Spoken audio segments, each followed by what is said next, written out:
Welcome. I am Mr. Larson, and this is my confession. It started with the sound of coins. A soft, nervous clatter against the counter, the kind of sound you hardly notice unless you have nothing else left to count. I was standing in line, holding a bottle of imported water, and a half-formed thought about how tired I was of pretending to care about quarterly reports, when I saw her. She was young, maybe 26, with a worn coat one size too big and eyes that belonged to someone much older. In front of her sat a plastic basket with a few things: a loaf of bread, a small pack of diapers, and one carton of milk. She dug through her wallet like a miner searching for the last glint of gold. The cashier, a teenager chewing gum, stared without interest. "I'm sorry, miss," he said finally. "You're short." Her shoulders sank. She opened her palm. 3 pennies, a nickel, and 1 tear she didn't let fall. "It's for my baby," she whispered, voice cracking. "Could I leave the bread and just take the milk?" The boy shrugged. Rules were rules. And that should have been the end of it. I should have kept staring at the floor tiles, waiting for my turn, thinking about my next meeting. Instead, I reached into my pocket and found a bill. Nothing dramatic, just enough to erase her embarrassment. I placed it quietly on the counter before she turned around. "She's good," I said. The cashier looked at me, then at the bill, then back at her. She didn't look up. "Thank you," she murmured, voice so soft it barely existed. Then she picked up the milk, held it to her chest as if it might disappear, and walked out into the gray morning. I told myself it was nothing. A gesture. 2 seconds of decency in a lifetime of transactions. But when I left the store, I caught sight of her across the parking lot, walking quickly, her head bit against the wind, the milk tucked under one arm like hope. Something about the image stayed with me, small, fragile, and unbearably human. All day, during meetings filled with numbers and empty smiles, I saw her face instead of spreadsheets. That quiet dignity. That refusal to beg. I'd spent years surrounded by people who smiled for a living, who'd sell gratitude by the ounce if they could. She hadn't asked for anything. She simply endured. That night, in my penthouse, high above the city, I poured a drink I didn't need and stared out at the skyline. It glittered the way guilt sometimes does, bright, beautiful, hollow. I thought of her again, and of how little it had cost me to make her day less cruel. 2 cents worth of milk, and yet it felt heavier than the millions I had signed away that week. It wasn't really 2 cents, of course, just the number my mind chose to make sense of something far bigger. For the first time in years, I couldn't sleep. I kept seeing her walk away, that unguarded thank you hanging in the air between us like a promise I hadn't realized I'd made. By morning, I'd already decided. I told my driver, "Find her." He blinked at me through the rearview mirror. "Find who, sir?" "The woman from the store. The one who couldn't afford the milk." He hesitated. He's used to me giving orders that sound impossible, but rarely this strange. "And when I find her, deliver groceries. And a letter." He nodded once and left without a word. Later I learned he'd gone back to the store, spoken to the manager, and left a note describing the woman and the time she'd come in. A cashier remembered her, said she'd paid mostly in coins, and mentioned a baby. That was enough. I wrote it myself, not dictated to an assistant, not printed on company stationery. Just a sheet of paper in my own uneven handwriting. Asterisk, this is not charity. It is an invitation. Our foundation helps single mothers rebuild their lives. If you wish to work with us, you will be paid, not pitted. The choice is yours. Asterisk. I signed it simply. Asterisk, the one who once stood behind you. Asterisk. It should have felt foolish, sentimental. Instead, for the first time in years, it felt like something that mattered. I didn't know her name. But I knew this much. 2 cents worth of milk had bought me a debt I intended to keep paying. 2 days later, the driver returned. He stood at the doorway of my office, hat in hand, unsure whether to smile or apologize. "We found her, sir," he said. I looked up from the report I was pretending to read. "And?" "She lives on the east side, near the river. 1-room apartment. The kind with peeling paint and a door that doesn't quite close. There's a baby, about 6 months, maybe less." He hesitated, then added quietly, "She didn't ask who sent the groceries. Just stared at them like she couldn't decide if they were real." I nodded once. "And the letter?" She read it twice. Then she said, "Tell him thank you." Those words should have been enough, but they weren't. I wanted to know what her voice sounded like when she wasn't whispering apologies to cashiers. I wanted to know what she looked like when she wasn't ashamed. That night, I couldn't stop picturing the scene. The driver standing awkwardly in that narrow hallway, the door cracked open just wide enough to see her eyes, wide and tired. The boxes stacked on the floor. Formula, diapers, bread, fruit. Essentials, nothing extravagant. I didn't want to insult her with abundance, only to give her breathing space. I poured myself another drink I didn't touch and wondered what she thought of the letter. Did she believe it? Or did she think it was some elaborate cruelty, another rich man's game? God knows, our kind has invented plenty of those. The next morning, I drove to the foundation myself. My assistant blinked in surprise when I appeared unannounced in the lobby. "Sir, you haven't been here in months," she said, startled. "I know," I replied. "That changes now." The building still smelled like polished marble and expensive intentions. We'd started the foundation years ago, publicly to empower the disadvantaged, privately to launder my guilt. Money has a way of disguising remorse as generosity. But that morning, for the first time, the place didn't feel like a performance.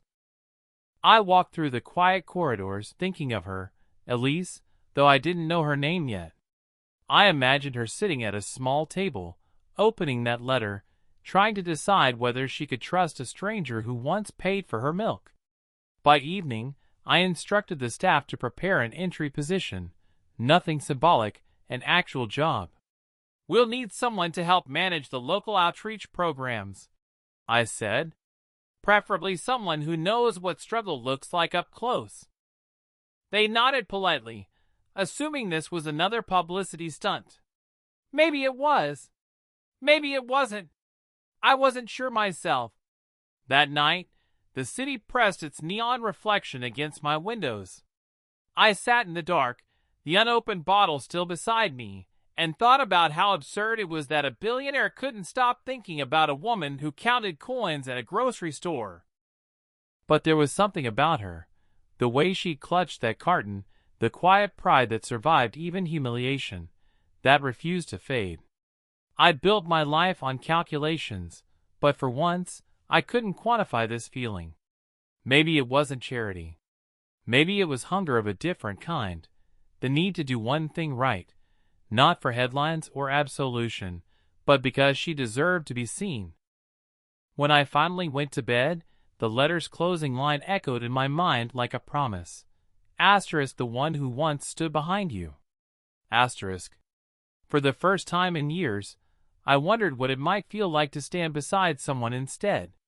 She came on a Tuesday morning, just as the sun broke through the glass facade of the foundation's lobby. I had been in my office since dawn, pretending to read reports, waiting for something I refused to name. When the receptionist called to say a young woman had arrived with my letter in her hand, I felt my pulse betray me. She was smaller than I remembered, thinner, maybe because I had filled her in my mind with every detail I had imagined in those sleepless nights.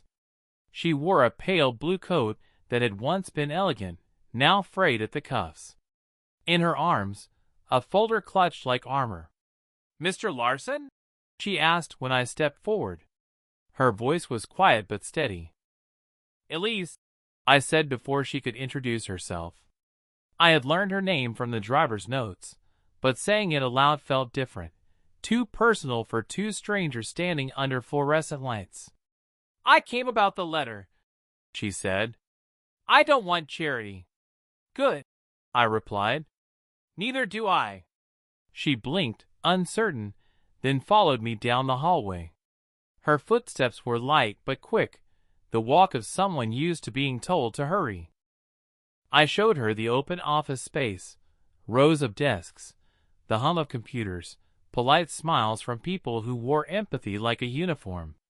This foundation helps women start again, I said. Some need training. Some need work. Some just need someone to believe in them for 5 minutes. And which am I supposed to be? She asked. The kind who refuses to owe anyone. Her lips tightened, but I caught the faint flicker of amusement in her eyes.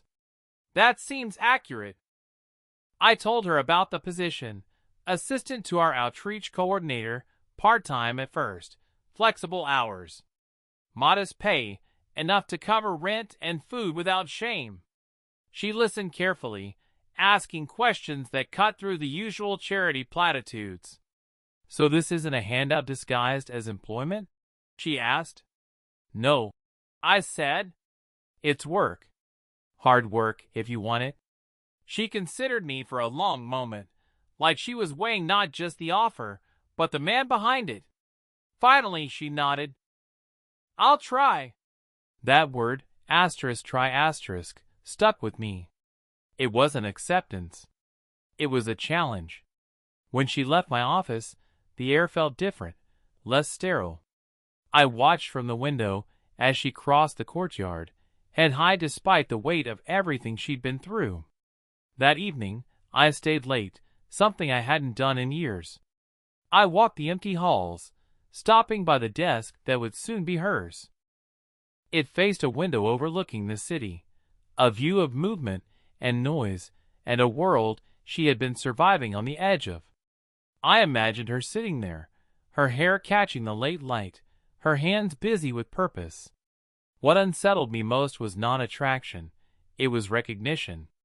The same defiance I'd once had when I built this empire from the ashes of my own mistakes. She didn't want saving. She wanted a fair fight. I realized then how rare it was to meet someone who reminded you who you were before success smothered the truth. Later that night, I found myself writing another letter I would never send. Elise, you think I helped you. But it's the other way around. You reminded me what it feels like to mean something again. I folded it once, slipped it into the drawer, and turned off the light. But sleep didn't come. Not because of guilt this time, because of possibility. Weeks passed, and the building changed with her. The staff who used to speak in cautious tones now laughed in the halls. Even the intern stopped whispering every time I entered a room. Elise had that effect, quietly rearranging the air without asking permission. She worked with a kind of focus I hadn't seen in years, as if each task was a lifeline she refused to let go of. I watched her from my office more often than I should have. She came early, left late.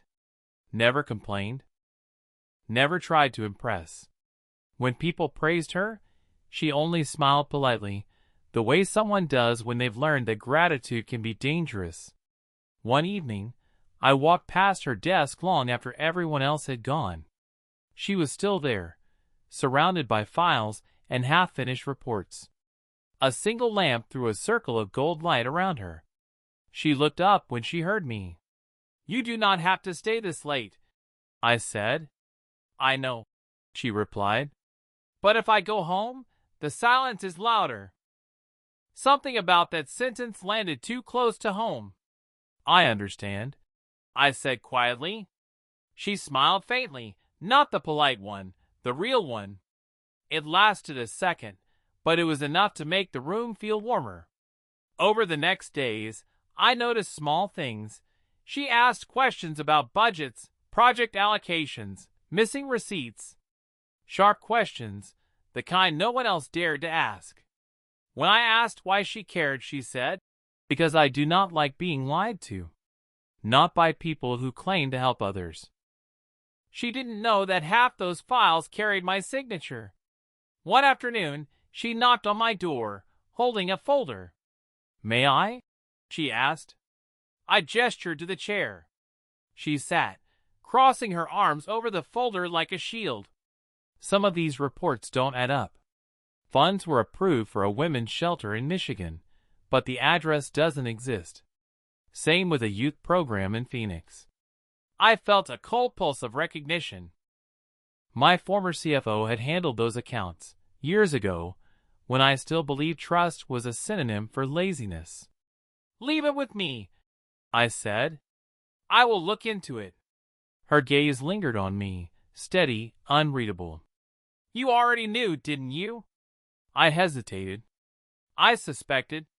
She nodded once, without judgment, and stood. "Then maybe it is time you stop suspecting and start fixing."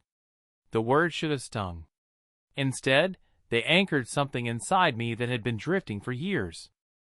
That night, I sat in my office long after midnight, reopening files I had ignored. Numbers lined up, like ghosts waiting to be named. She had been right. Half the foundation's accounts were rotting from the inside. I stared at the evidence until my eyes blurred. When I finally closed the folders, dawn was creeping through the blinds. My reflection in the glass looked older, but for the first time in a long while, honest. The next morning, Elise arrived early as usual. I stopped her at the door. "You were right," I said. She tilted her head slightly. "About what?" "About the lies. And about me." She studied me for a moment, then said softly, "I was only trying to see if this place was real." "It will be," I promised, "if you help me rebuild it." For the first time, she smiled without hesitation. "Then let us start."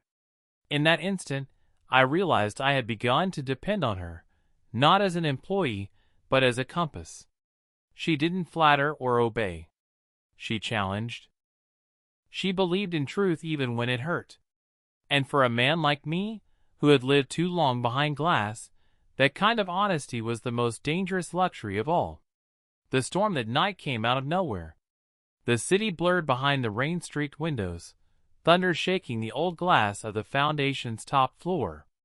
Everyone had gone home hours ago, everyone except Elise and me. She was in the conference room, papers spread across the table, hair falling loose around her face. The lamplight caught strands of gold in it, and for a long moment, I forgot why I had come to speak to her. "You should leave before the roads flood," I said. She didn't even look up. "If I go home, I will just lie awake thinking about this audit. I'd rather finish it." "Always responsible," I murmured. She smiled faintly. "Responsibility is all I have left." Something in her voice cracked the silence between us. I poured 2 glasses of whiskey, mine untouched, hers hesitant. She accepted it with a nod, holding it like something foreign. "Do you ever stop working?" I asked. "Do you?" she countered. "Fair." We sat across from each other, the rain drumming on the windows like a second heartbeat. I told her I had been a widower for 7 years. That the foundation had started the year my wife died, because I needed a reason to get out of bed that didn't involve profit. "She was the one who believed in this," I said, "in doing something good with what we had left." I thought I was honoring her. But somewhere along the way, it turned into another brand. Elise looked at me, eyes softer than I deserved. Grief does that. It turns meaning into machinery. "And what about you?" I asked quietly. "What turned you into someone who counts pennies for milk but still walks with her head high?" She stared at the floor for a long time before speaking. "I used to think love was safety," she said. "Then I met the father of my son. He taught me that love without respect is a cage." The words hung there, heavy and clean. She told me how he left when she was 5 months pregnant. How she'd sold her wedding ring for rent. How she'd learned to ask for nothing from anyone because every favor came with a price. When she stopped talking, the rain softened to a whisper. The light flickered. I wanted to say something comforting, but comfort sounded like pity, and she hated pity. Instead, I said, "You survived." She gave a small, sad laugh. Surviving isn't the same as living. We fell quiet. The clock on the wall ticked too loudly. Somewhere in the distance, thunder rolled again. I don't know who moved first. Maybe it was her hand brushing the edge of mine when she reached for her glass. Maybe it was me leaning closer, the kind of movement you don't plan. Either way, when our fingers met, the world seemed as still for a breath. It wasn't romantic, not yet. It was human. Two people touching the edge of warmth after too much cold. "Thank you," she whispered. "Not for the job. For listening." "You shouldn't thank me," I said. "You make this place worth walking into again." Her eyes lifted to mine, steady and unguarded. I saw exhaustion there, and courage, and something that frightened me more than desire, trust. When she finally stood to leave, the storm had broken into silence. She pulled her coat tight and paused by the door. "You know," she said softly, "for a man who built an empire, you look like someone still searching for home." After she left, I stood at the window watching her walk across the courtyard, the wet pavement shining around her. She looked small but certain, like the only real thing in a world made of glass and light. For a long time, I stayed there, one hand still warm from where hers had been. And I knew something had shifted, something neither of us had meant to start, but now it was far too late to stop. It began quietly, the way most betrayals do. A single missing signature. A transfer that did not match. Elise found it first, her intuition sharper than any accountant's software. She came to me one morning with the file clutched to her chest, eyes blazing in that way I had come to recognize. "Someone's stealing from us," she said. "And it is not small." I took the folder. The numbers blurred, but the truth did not. The money trail led straight to the man I had once trusted with everything, my longtime CFO, the same man who'd been with me since the early days of the company, and the one still signing off our accounts today. For years, he'd been quietly using the foundation's name to hide his own greed, funneling funds through ghost charities, the same ones Elise had questioned weeks ago. I felt the old anger rise, the kind that builds when pride mixes with shame. But Elise wasn't angry. She was calm, deliberate, the way a storm is right before it tears the world apart. "We can prove it," she said, "if you let me help." I wanted to protect her from what came next, the lawyers, the headlines, the filth that would surface once we opened those files. But she would not be protected. "You gave me a chance," she said quietly. "Now let me give something back." For 2 weeks, we worked side by side, days bleeding into nights. She would come to my office with coffee, and that same determined look that had become my compass. I watched her hands move across papers, watched the furrow in her brow soften when she caught me staring. "You really should focus," she teased one night. "I am," I said. "Just not on the documents." She blushed, faint but real, and I swear the air changed in that moment. We had been bound by duty until then, but something else had begun to burn beneath it, slow, dangerous, inevitable. When the evidence was finally complete, I asked her to come with me to confront him. The CFO was in his office, arrogance wrapped around him like cologne. He tried to talk over her at first, the way men like him always do. But Elise's voice cut through the air like a blade. "You didn't just steal money," she said. "You stole faith. From women who believed this place could save them." He went pale, then furious, but I didn't need to say a word. Watching her stand there, unflinching, was enough. The next day, he was gone, escorted out by security, reputation in ashes. Afterward, the board demanded explanations. The press smelled blood. Donors withdrew. For a moment, it felt like everything we'd built together was collapsing. But Elise never left my side. That night, after the last reporter vanished and the office went still, she came to my desk. Her hand brushed mine, hesitant, trembling slightly. "You did the right thing," she said. "I wouldn't have done it without you." Her eyes met mine, full of exhaustion and light. "Maybe you just needed someone to remind you you're still good." Something broke open in me then. I reached for her, not in impulse, but in relief, in gratitude, in the kind of hunger that feels like coming home. She didn't pull away. Her breath caught, and then she leaned in. The kiss was quiet, almost uncertain, but it carried everything we hadn't dared to say: loneliness, trust, hope, the fragile joy of two broken people finding shelter in each other. When she finally pulled back, she whispered, "So what happens now?" I looked at her, at the rain beginning to fall again outside the window. "Now," I said, "we start over. Together." And for the first time in years, the word together didn't sound like a promise I couldn't keep. It sounded like the truth. The scandal didn't fade. It grew like smoke, curling through every corner of my life. Newspapers printed my face beside words, like corruption and asterisk cover-up. Asterisk, they called Elise Asterisk the woman behind the fall of the Larson Foundation. Asterisk, they didn't know she had been the reason I'd stayed upright as long as I did. For weeks, the phone never stopped ringing. Board members, lawyers, journalists. Everyone wanted distance. Everyone except her. Elise stayed, even when the cameras followed her down the street.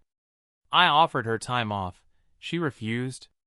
"If I hide," she said, "they'll say we're guilty." We. That word meant more than she realized. One evening, after a long day of denials and damage control, I found her in my office again, standing by the window. The city glowed beneath us, indifferent, almost cruel. Her reflection in the glass looked like a question I didn't know how to answer. "They think you're in love with me," she said quietly. I set my papers aside. "Are we going to pretend they're wrong?" She turned, eyes uncertain. "It's not the right time." "It never is," I said. For a long moment, neither of us moved. Then she sighed and came closer, the faint scent of rain still clinging to her hair. "You could lose everything," she whispered. "I already did. Everything but you." That broke her composure. She stepped into me, her forehead resting against my chest, shoulders trembling with the effort of holding herself together. I wrapped my arms around her, felt her heartbeat stumble against mine. We stayed like that until the lights from passing cars faded across the ceiling. When she finally lifted her head, her eyes were wet but steady. "I never wanted to be rescued," she said. "I know," I whispered. "That's why I trust you." She kissed me then, not hesitant this time, but sure, deep, grateful. The kind of kiss that turned silence into confession. When we pulled apart, the city outside felt different, softer somehow, like it had finally stopped judging us. The next morning, the news broke. The foundation would be suspended pending investigation. My board turned their backs completely. For the public, it was the end. For us, it was the beginning. Weeks of inquiries followed, auditors, reporters, regulators. Every detail of our records was torn apart, every motive questioned. In the end, the investigation cleared us of wrongdoing, though the damage to our name was done. Most donors never returned, and that was fine. We didn't want their kind of loyalty anymore. We moved operations into a smaller office downtown. Bare walls, mismatched furniture, no press, no donors. Just us and a handful of volunteers who still believed. She called it asterisk starting clean. Asterisk. Some nights, after the others left, we worked until dawn, sharing cold coffee and quiet laughter. She'd fall asleep at her desk sometimes, head on folded arms, and I'd drape my jacket over her shoulders. I didn't dare wake her. I liked watching her breathe in peace. One night she stirred, half asleep, murmuring my name. I sat beside her and brushed a strand of hair from her cheek. She caught my hand before I could pull away. "Do you ever wish you'd walked out that day at the store?" she asked, eyes still closed. "Every day," I said softly, "because if I hadn't, I'd never know what I was missing." She smiled without opening her eyes, the smallest, truest smile I'd ever seen. Outside, the storm that had chased us for months was finally easing. The world could keep its headlines and its judgments. We had built something better in their ruins, a fragile, quiet truth between two people who had learned the cost of being seen and the worth of being loved anyway. Months passed before the noise died down. The investigations ended with apologies printed in small letters, tucked deep inside business pages that no one read. The foundation reopened quietly, humbler this time. No gala dinners, no press releases, just work that mattered. Elise called it our second life, and I liked the sound of that more than anything money had ever bought. She moved into a small apartment near the river, close enough that I could walk there after late meetings. I told myself I went to discuss reports, but we both knew better. The first time I visited, she was barefoot, holding her son, his tiny hand wrapped around her finger. She looked up, smiling, and in that moment, every part of me that had once believed I was destined to live alone simply stopped resisting. "Dinner?" she asked, pretending she hadn't noticed the flowers I carried. "Depends," I said. "Do I need to earn it?" Her laugh filled the room, soft, low, the kind of sound that makes the air warmer. "You already did," she whispered. "I started spending weekends there. Not because I was avoiding the mansion, but because that little kitchen with its chipped tiles felt more like home than any penthouse you ever had. Sometimes I'd come early, bringing groceries. She'd tease me that I still shopped like a billionaire. Once, I reached for a carton of milk and froze, the same brand she'd held that morning in the store months ago. She saw me staring and smiled. "Still haunted by milk?" "Reminded," I said, "that it cost me 2 cents to find you." She walked closer, resting her head against my chest. "You didn't buy me, you found me. There's a difference." The boy, Eli, was growing fast. He crawled to me the moment I walked in, his laughter echoing off the old walls. I'd never had children. Now, I couldn't imagine my life without that sound. Sometimes, late at night, Elise and I would sit on the balcony overlooking the city lights. She'd ask if I missed the power, the influence, the noise. I'd tell her the truth. I only missed the man I was before I learned what real peace feels like. She'd take my hand, tracing the lines in my palm as though they were roads leading back to the life we'd built together. "You found peace in a grocery line," she said once, teasing. "I found you," I replied. "Peace was just the bonus." One evening, after putting Eli to bed, she brought out a small envelope, the same one I'd sent with the groceries months earlier. She'd kept it, the paper softened with time. "I read this whenever I forget who I am," she said. "You said it wasn't charity. You were right. It was a beginning." I looked at her, the woman who had walked through humiliation and storms and still stood taller than anyone I'd ever known. "I didn't save you, Elise," I said. "You saved me." Her eyes shone, and she reached up, cupping my face in her hands. "Then I guess we're even," she whispered and kissed me. Outside, the night hummed with the quiet rhythm of rain on the river. Somewhere, a car passed, headlights glinting against the wet pavement. The same world, still turning, unaware that 2 lives had rewritten themselves under its indifferent sky. I thought of that day again, the line at the register, her trembling hands, the sound of coins falling. I hadn't known it then, but I'd spent my whole life standing behind her, waiting for my turn to begin. Now, when I wake beside her and see the light touch her face, I know exactly what my fortune is worth. 2 cents worth of milk.